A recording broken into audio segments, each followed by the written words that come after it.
So it's been a while since I've done an actual longer video. I've pretty much kind of stuck to shorts because I know most people don't have the attention span to be able to really go beyond 3 minutes. I mean, like, I hate to say it, but on average, most people only watch my videos for about 50% of the time. So I try to get to the point and then get off. You know, it's kind of like shit or get off the pot kind of thing.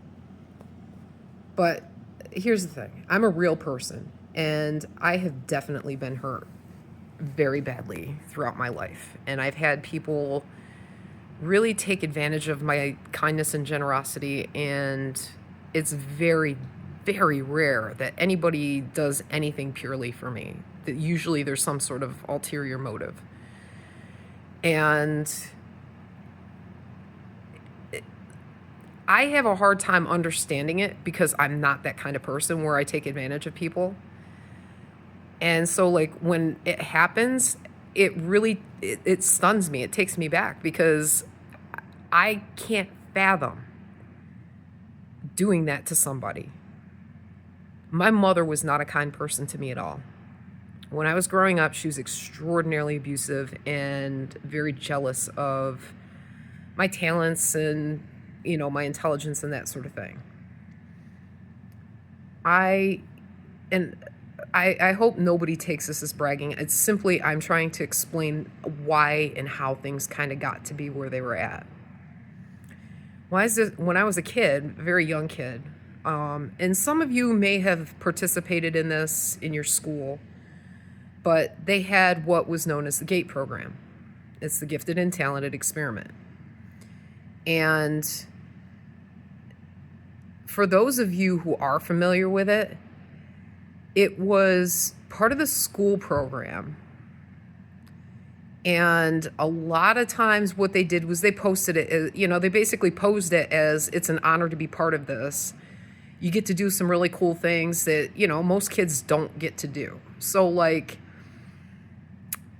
I remember one of the things that we did was to build a birdhouse. Now, yes, I know a lot of people build a birdhouse and shop, okay? But usually you didn't, because I grew up in the 80s and 90s. So we still had shop and we had home ec, and, you know, we had all the art classes and music classes and all that stuff when I was growing up. And now they've cut a lot of those programs.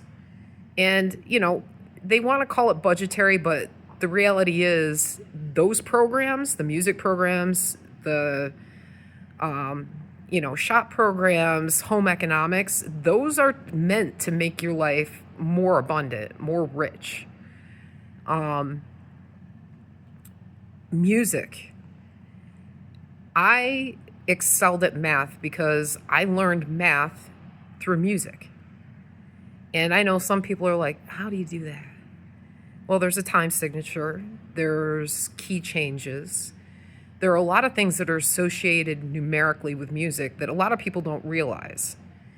And I have the ability to translate that stuff into practical knowledge, I guess is a good way to put it. But anyway, I digress back to the Gifted and Talented program. I ended up taking band because after about a year or two of doing the GATE, I just, like, there was something about it that just didn't feel right. And so I was like, all right, they're going to have band. Well, every time they had the Gifted and Talented, it always happened last period of the day, which was when I had band. But when I was in GATE, I very specifically remember, you know, they taught us how to build a birdhouse. They taught us how to write in calligraphy. There were, like, craft projects that it wasn't something that you were going to do in art class, but they were really creative type of things to help expand your mind and see where, like, your strengths may have been. And that was the good part of it. Okay, those were the fun things that we got to do in GATE. The not so fun things, which it traumatized me to a point where I blocked a lot of that stuff out. And I remember the drinks that they would give us. And some of them they weren't too bad, but most of them were pretty gross. And I remember feeling really weird after drinking them. And I look back now, I reflect, and I start to recognize that they were trying to play with your mind a little bit to see if you had the mettle to get through stuff. And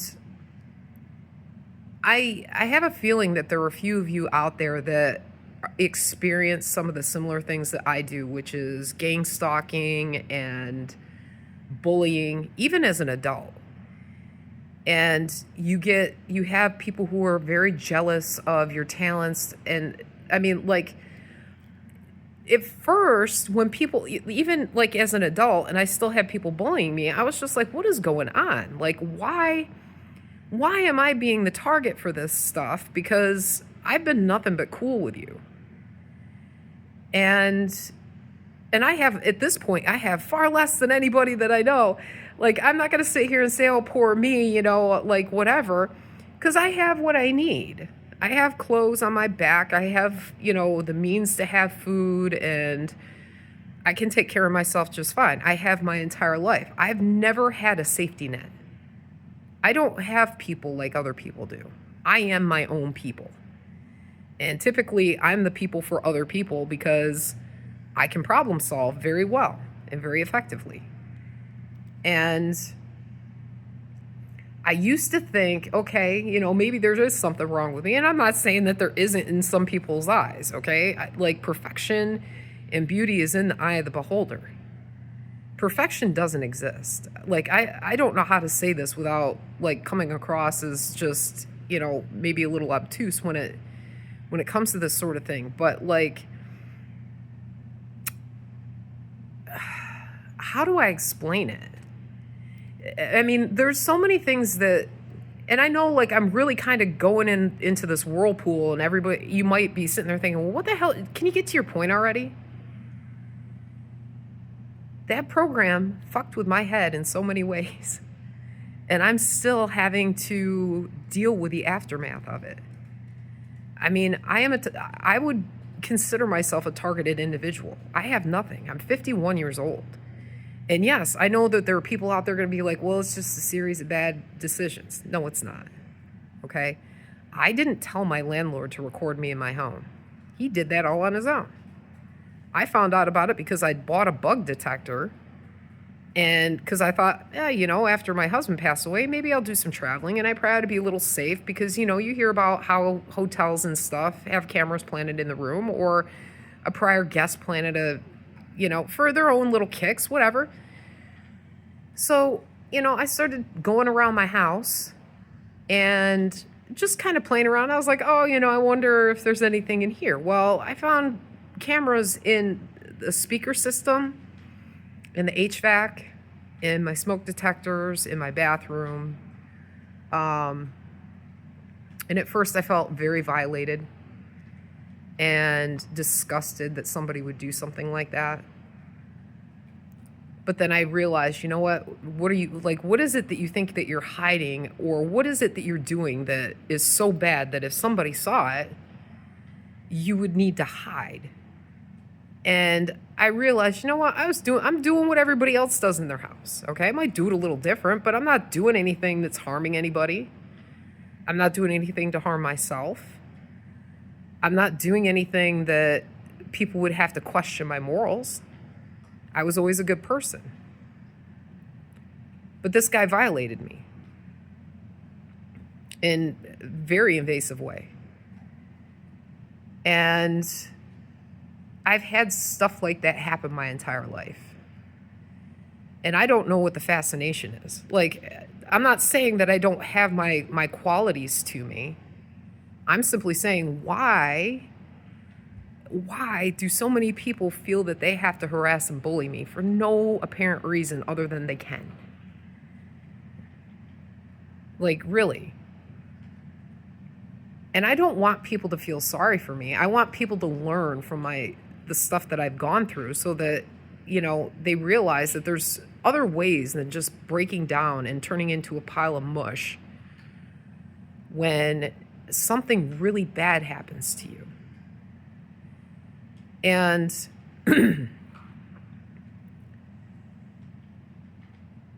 Again, I'm not going to sit here and say that nothing's my fault and I haven't made bad decisions in my life. I have, along with everyone else. Okay, I'm human, I'm not perfect.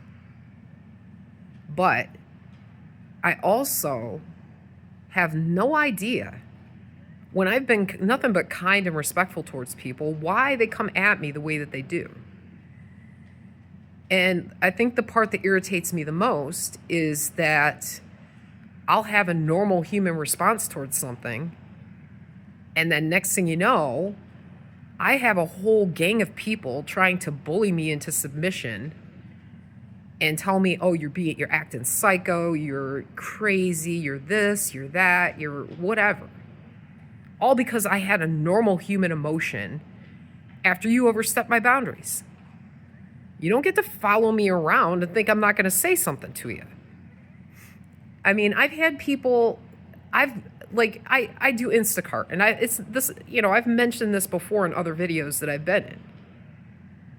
But there was one instance that I had shortly before I moved back to New York where I was doing a shop at Walmart. And I walked through the door, and it was an inner city Walmart. So like you saw and smelled stuff in there that you wouldn't ordinarily smell. Now, if you live in the country, you're probably not going to understand what I'm talking about. But if you lived in a city, there are a lot of times where you can walk into stores and you'll smell something really kind of funky going on. And and I hate to even know what this smells like. But like I've gone to this particular Walmart that I went into, it smelled like meth. And I was like, are people lighting up in the bathroom? Are they going in what's going on? So that was one thing that I was just like, all right, I already don't like this Walmart. Like, I don't like Walmart in general. I have this thing about Walmart, okay? It's not like the whole idea behind it sickens me. Because it's a $1 billion company. It's a multi-billion dollar company. And most of their employees are on public assistance because they don't pay them a decent wage. If you're going to be a multi-billion dollar company, I'm not saying don't make money, all right? Like, I'm all for capitalism. I'm all for, if you put the time in, then you should get the reward. But when you look at the Waltons, it's disgusting. They have mansions. They have multiple homes. They have all of this stuff. And they barely pay their employees minimum wage. Like, you can't live on what they pay you. So, instead of doing that, then these people are on food stamps. They're getting Section 8 and all of this other stuff. And they're still charging you a premium for the items that you buy. Is it cheaper than a regular grocery store? In some cases, yes. But there have been many times where, because like I said, I shop for Instacart, that I've gone into Aldi's and it's less expensive there. But, what is this? Why do we have to step on everybody? What is that about? What is it? What inside of you possesses you to feel like, hey, that person's looking a little too shiny today. Let me knock them down a few notches. What is that? Go learn to be a better person yourself. And then you won't have to knock somebody else down because you'll be at their level. Oh, right. That requires effort and thought. And our school system has trained everybody, and I do mean everybody, to not think for yourself and to be a slave to corporate America. Now, I know I'm going to get hate on this. I always get hate on videos like this, and it's fine. I've grown accustomed to it. And the thing is, when you've gone through the stuff that I've gone through, you do develop a thicker skin. So there's a lot of times where, people say, I had some jerk yesterday on a video that I posted where I was talking about how I had to move again. And this guy wanted to sit there and basically call me a slut, which, no, okay. But, he said, he's like, oh, it's just a series of bad decisions. bad decisions. And I'm not going to deny, like I said, I'm not perfect. I know I've made some bad decisions. But I also don't think most people understand the circumstances and how I ended up in where some of the positions that I did that had nothing to do with anything that I did. And, here's the thing. I am a self-assured person. I had this jerk basically come on, well, if you don't own and you're renting, how can you be self-assured? Self-assurance has nothing to do with materialism, buddy, Paul, okay? Self-assuredness has absolutely nothing to do with your acquisition of material. Self-assuredness comes from knowing who you are. And I will tell you right now, when you lose everything, you will find out what kind of person you are and what you are made of. And it's not comfortable. But I learned that even without all of the little shiny shit, the stuff, because basically we're just slightly more evolved monkeys because we still get turned on by shiny shit.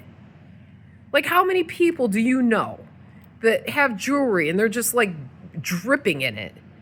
And it's like, oh, I'm so much better than you because I'm shinier than you.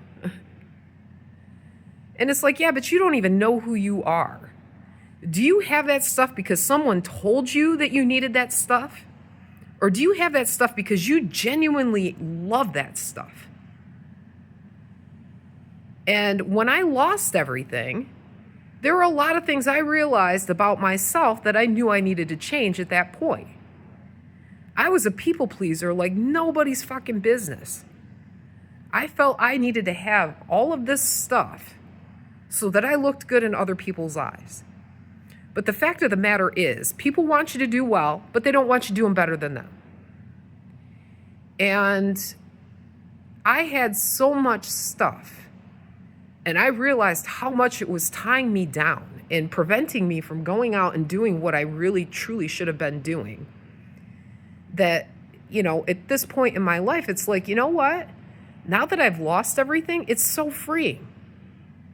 I don't have shit to maintain. I don't have things that I have to worry about like most people. And I'm not trying to be negative towards the people that I'm staying with. But I made the comment of why, like, because I asked her, I said, you guys work really hard and you guys are on vacation. Like, this is technically a vacation. What are you guys doing? Excuse me. And she's like, well, we have a lot of things, that we need to maintain. And we don't have a lot of time to get to it. And so, like, even on our vacations, we're doing a lot of work. And it really, that was the point where it became crystal clear to me that me losing everything was probably one of the best things that ever fucking happened to me.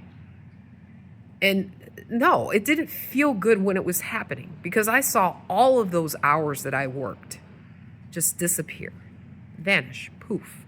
It was gone. And I had to mourn that. But I realized I am none of those things. Like, I'm sure many of you have watched Fight Club.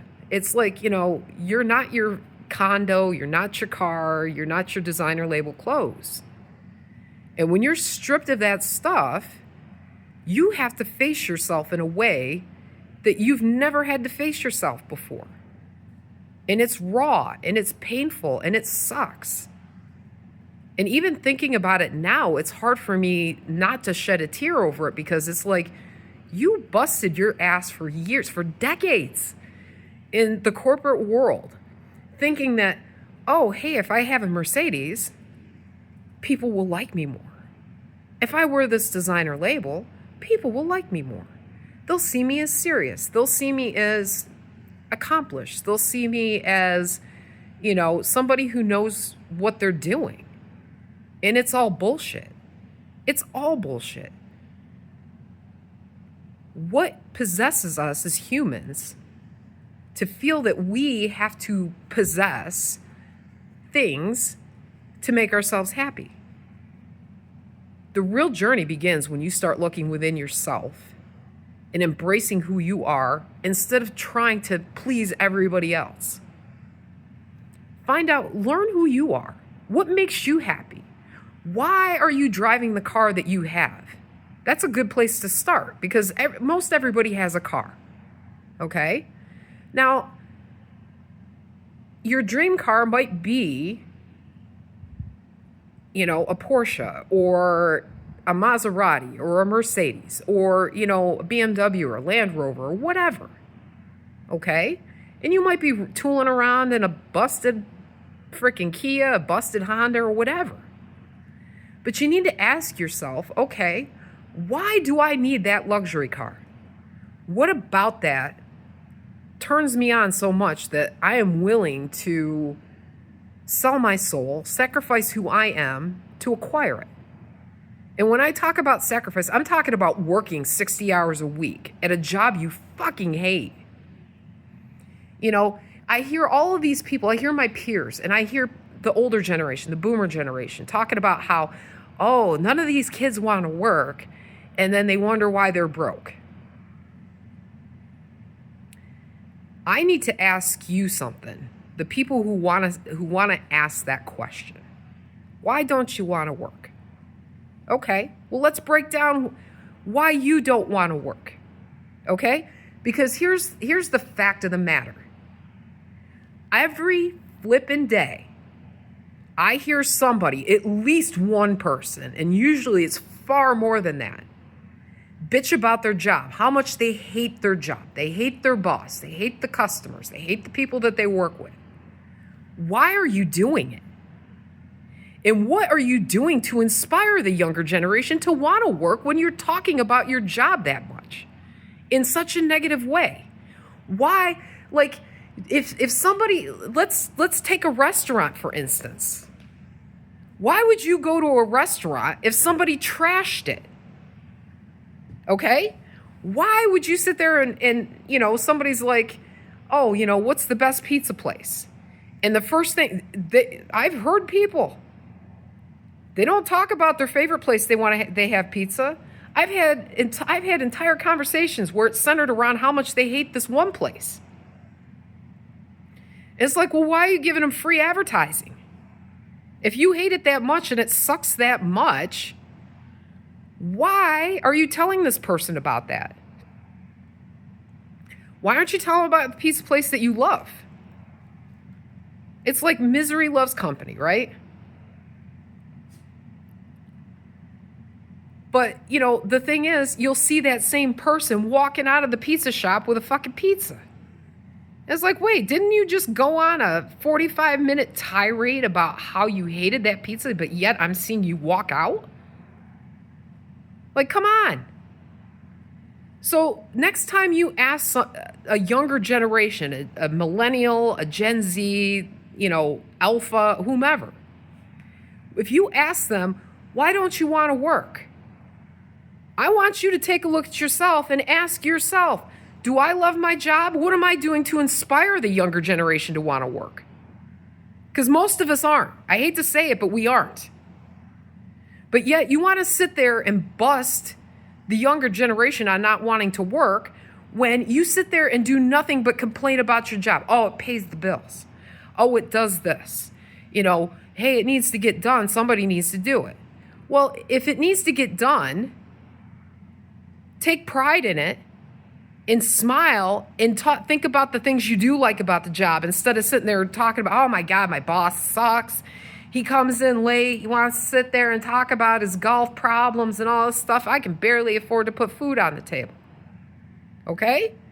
So you just pointed out one, work sucks because you don't get paid enough. You have to listen to garbage from people that you don't really want to hear about. And then you're sitting there whining about how you can barely afford to pay your bills. But yet you want all these younger kids to jump on board with the job bandwagon and not bitch about it. Yet you're sitting there bitching every minute you can about how much you hate your job. Stop. If you want to get younger people to start working, you got to start getting excited about your job. Okay? Because otherwise they're going to be like, well, my old man, my old lady, my mom, all she does is complain about like her work. What inspires anybody to want to do something if all you're going to do is hate on it? It doesn't make any sense. Maybe one of you guys can make it make sense for me. I've had people try it. I'm sitting there, I'm like, okay, well, you just reinforced what I said, which is nobody really wants to work. They want to just be able to afford their little shiny shit so that they can look good in the eyes of somebody that doesn't give a fuck about them. I need to have this house. I need to have this kind of car. I need to be wearing these clothes. Stop. You don't need to do any of that stuff. Okay? We need to find a better way. Okay? And maybe the younger generation, because they haven't been poisoned with all the brainwashing like many of us have, and they're trying to find a better way, but you're knocking the wind right out of their sails to find a better way. If you have kids, don't you want your kids doing better than you? Don't you want your bloodline to be a better bloodline? So why are you knocking these kids? Encourage them to find a better way. Encourage them to find a different way. Don't get jealous and upset. If you want them doing what you're doing, you need to provide some inspiration to get them going. Because I know when I was 20 years old, I sure as hell was like puzzled as to what this job thing was and why everybody felt they had to be part of it. Schools are very effective at teaching you just enough to be able to function in a job and get things done, but they don't teach you anything about starting your own business, finance. They don't show you anything about, creating a job environment for yourself that inspires you instead of drains you. And then you wonder why this generation has no respect towards you. You wonder why they have the attitude that they have. And I have to say, go look in the mirror. Seriously, go look in the fucking mirror. Do you like the job you work at? So why are you telling someone else to go work a job if you hate it so much? Why don't you listen to what some of these kids say? Just because you're older and you've seen more doesn't mean you know everything. I've learned that the hard way.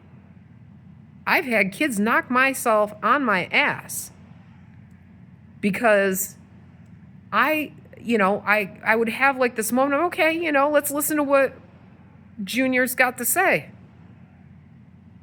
And some of them have some really good ideas that should be encouraged. But you want to dump on them all because it wasn't your idea. And so somebody younger than you might have a little brighter shine for something. Stop being jealous. Why don't you go and learn to be a better person? Why don't you go out and learn to inspire? Because I'm sick and tired of seeing people fight over dumb shit that can be changed if we allow ourselves to change it. Don't be afraid. And I know fear rules a lot of us when it comes to doing something new.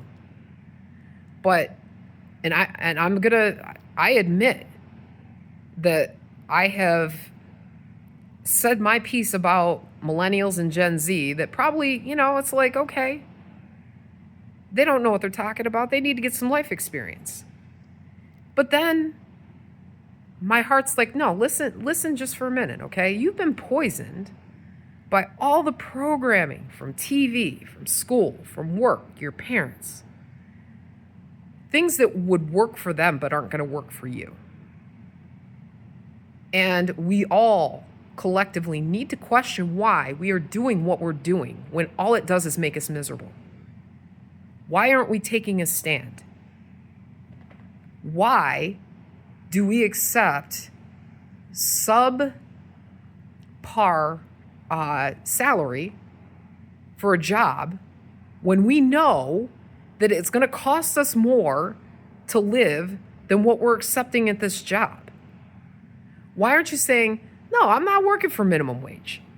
Okay? Now, I know a lot of people, there's a lot of contention around fast food workers and raising minimum wage to $15 or $20 in some areas like California. I have respect for people who do that. And here's why. They're trying to develop a life for themselves where they don't have to be broke like you. Don't get mad at them. Join them.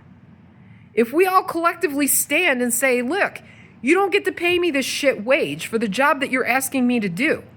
I have bills to pay. You guys want to do all this crazy stuff so everything's so expensive. Why the hell do we have a 50-year mortgage now? Why? Like, what is so special about your fucking house that you need to ask for $750,000 for a 1,500 square foot house? What's so special about it that we have to be breaking everybody?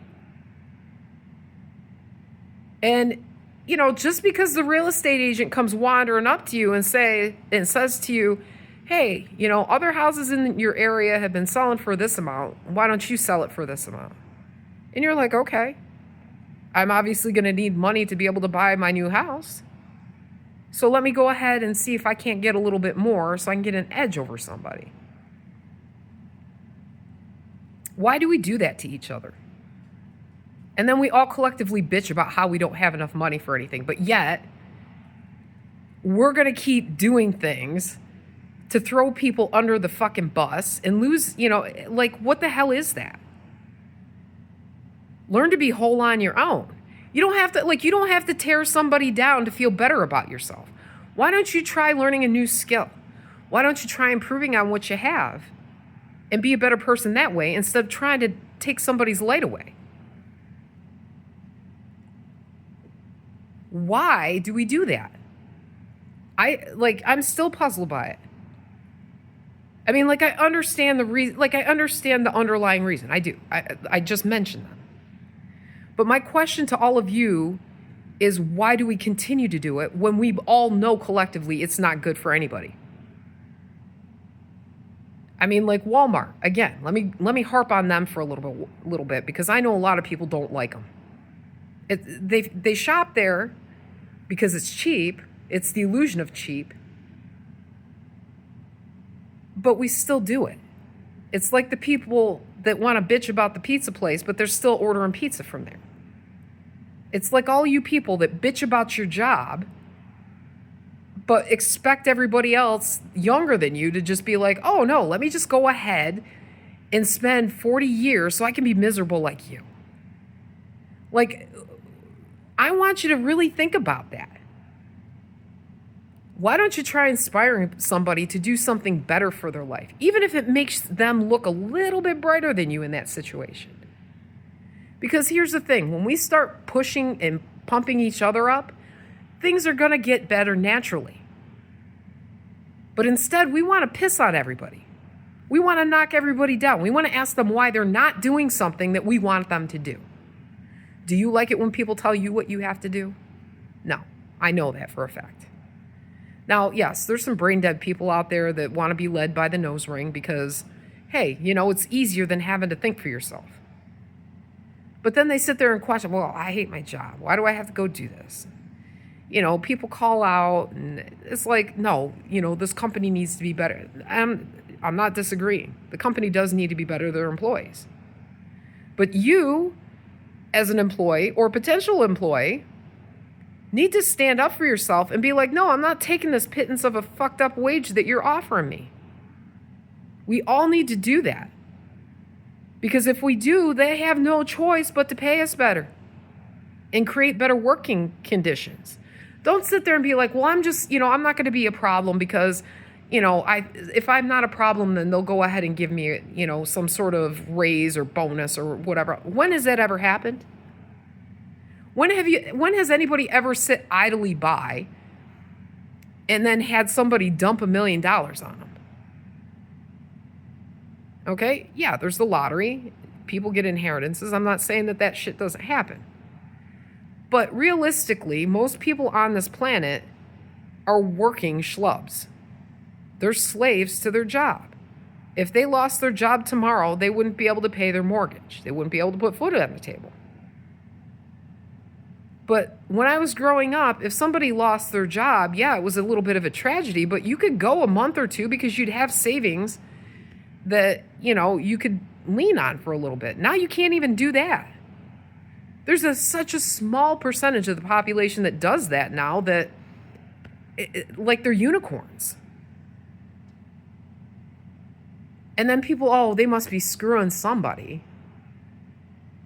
Well, no. They learn some of the, and I'm not saying that none of them have. I'm simply saying that there's a good portion of people that have made themselves, they've got some money, they've got some things that they've acquired, but they don't let it rule their life.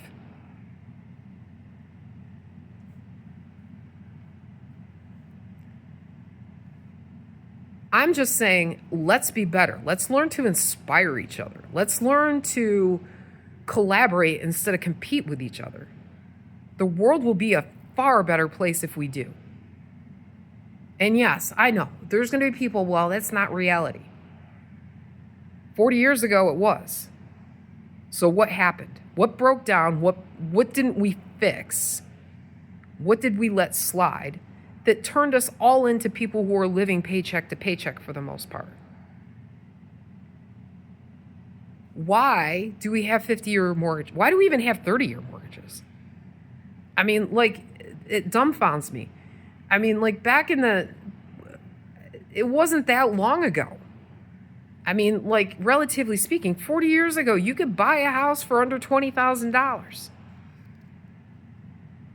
How is it that we went from, being able to afford a house for $20,000 and now everybody wants, $500,000, $750,000, $1 million for a house? And it's nothing special. It's just like, the shit that you grew up in, kind of, it might be a little bit nicer. You might have some granite countertops instead of Formica, but like, for the most part, I really do. I have to ask everybody, when did we all become so greedy? Why do we feel that we can take advantage of other people like that and expect the world to be okay? We all bitch about how the elites take advantage of us. So why do we let them? Why aren't we standing up for ourselves and saying, enough is enough? Why don't we have more of us starting our own companies, our own businesses, so we don't have to rely on that stuff? I know everybody wants to be, it's a steady paycheck and this, that, and the other thing. But the reality is they can create a layoff and you don't have that steady paycheck anymore. And yes, you can get unemployment, but more often than not, you're only making 60% of what you were making when you were working. So how do you make up the deficit? Why do we keep allowing this stuff to happen? Why? I can't do all of this myself. Like, I can keep asking why. But it's not going to solve the problem until something actually gets done. So instead of bitching, why don't you start asking yourself, well, how can I make this situation better? What can I do today that's going to inspire the younger generation to want to work and to build a better society? But we can't even answer those questions ourselves. So why should we expect the younger generation to? But I think I've said enough. I'm sure, you probably got 2 minutes in and most of you probably checked out because I was kind of on a ramble, but it built up to this. And I'm not saying that the GATE program had anything to do with it. I'm simply saying that's part of it. We live in a society where everybody is easily led and manipulated. Throw fear in the factor and people will do whatever somebody asks. I mean, we all lived through COVID, right? Nobody questioned once. Like, nobody questioned from the beginning, how is this different from the regular flu? Why are we all having to wear masks? Why aren't only the immunocompromised wearing masks? Why does everybody who has a healthy immune system having to wear it? And I pissed a lot of people off because I didn't wear a mask. And I know that there's a handful of you out there watching this that are like, oh, you're so inconsiderate. I didn't get sick once. If I wasn't sick, how am I spreading the disease, right? You're the ones that got sick. The ones that are going to get pissed off because I didn't wear a mask. You're the ones that got sick, not me. If I didn't get sick, how can I spread it? So therefore, I didn't need to wear a mask. And I really started questioning things when 2 weeks into it, I go to the grocery store and the exact same people who had been working around people that had apparently been exposed to COVID, had COVID, weren't getting sick. Why is that? Nobody wants to have those hard conversations because it erupts into something volatile. And it didn't have to be. We're all human. We all want the same things for the most part. We want to live a safe life. We want to have a home. We want to feel, we want to feel seen. But it's hard, and I got to laugh about the seen part when everybody conforms to doing the same thing. If all you do is see a bunch of Q-tips in a box, I mean, like, what's special about it? Like, what's so special about, like, this particular Q-tip or whatever? And I know you're going to sit there, well, people aren't Q-tips. But I think you're missing the point. But I just want people to go and reflect on some things and maybe question why the younger generation doesn't want to follow in our footsteps. I know why. I understand why. We don't inspire anybody to want to do the things that we want them to do because all we do is complain. But go inspire somebody today instead of knocking them down.